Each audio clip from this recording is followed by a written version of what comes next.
சிட்டுவின் சங்கீத சாகசம். ஒரு அடர்ந்த காட்டுக்குள் பச்சை பசேலென ஒரு மரத்தின் கிளையில் சிட்டு என்ற குட்டிக்குருவி வாழ்ந்து வந்தது. சிட்டுவுக்கு ஒரு கனவு இருந்தது. அது மிக இனிமையாக பாடி காட்டு விலங்குகள் அனைத்தையும் மகிழ்ச்சிப்படுத்த வேண்டும் என்பதுதான். காட்டு விலங்குகளின் சங்கடம். ஆனால் அந்த காட்டில் ஒரு பிரச்சனை இருந்தது. கோடை காலம் என்பதால் எல்லா விலங்குகளுக்கும் ஒரே ஒரு குளம் மட்டுமே தாகத்தை தீர்த்து வந்தது. அந்த குளத்தின் தண்ணீர் வற்றிக் கொண்டே வந்தது. இதனால் விலங்குகளுக்கு இடையே சண்டை சச்சரவுகள் அதிகரித்தன. சிங்கம், புலி, மான், குரங்கு என எல்லா விலங்குகளும் பசியிலும் தாகத்திலும் கோபமாக இருந்தன.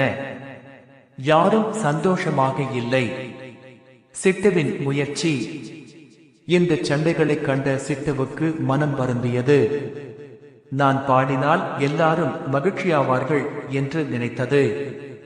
ஒரு நாள் காலை சிட்டு அந்த பெரிய குளத்தின் கரையில் அமர்ந்து தன் சின்னஞ்சிறு குரலில் பாடத் தொடங்கியது. முதலில் யாரும் கவனிக்கவில்லை. ஆனால் சிட்டு விடவில்லை. அதன் மெல்லிய பாடல் கொஞ்சம் கொஞ்சமாக காற்றில் பரவியது. சிட்டுவின் பாடல்: தாகம் எடுத்தாலும் பசி எடுத்தாலும் கோபம் வேண்டாம், அன்பே என்றும் தீர்வு. ஒருமித்து வாழ்ந்தால் வசந்தம் வரும், நம் காடும் என்றும் செழித்து நிற்கும். இசையின் மந்திரம். முதலில் ஒரு மான் சிட்டுவின் பாடலை கேட்டது. அதன் கண்கள் விரிந்தன. பின்னர் ஒரு குரங்கு தன்னுடைய சண்டையை நிறுத்திவிட்டு சிட்டுவின் பாடலை கவனிக்கத் தொடங்கியது. மெதுவாக குளத்தின் அருகே இருந்த எல்லா விலங்குகளும் சண்டையை நிறுத்திவிட்டு சிட்டுவின் பாடலை கேட்டு உருகின. சிங்கமும் புலியும் கூட தங்கள் கோபத்தை மறந்து அந்த இனிமையான இசையில் லயித்தன. பல நாட்களுக்கு பிறகு அந்த காட்டில் ஒரு அமைதி நிலவியது.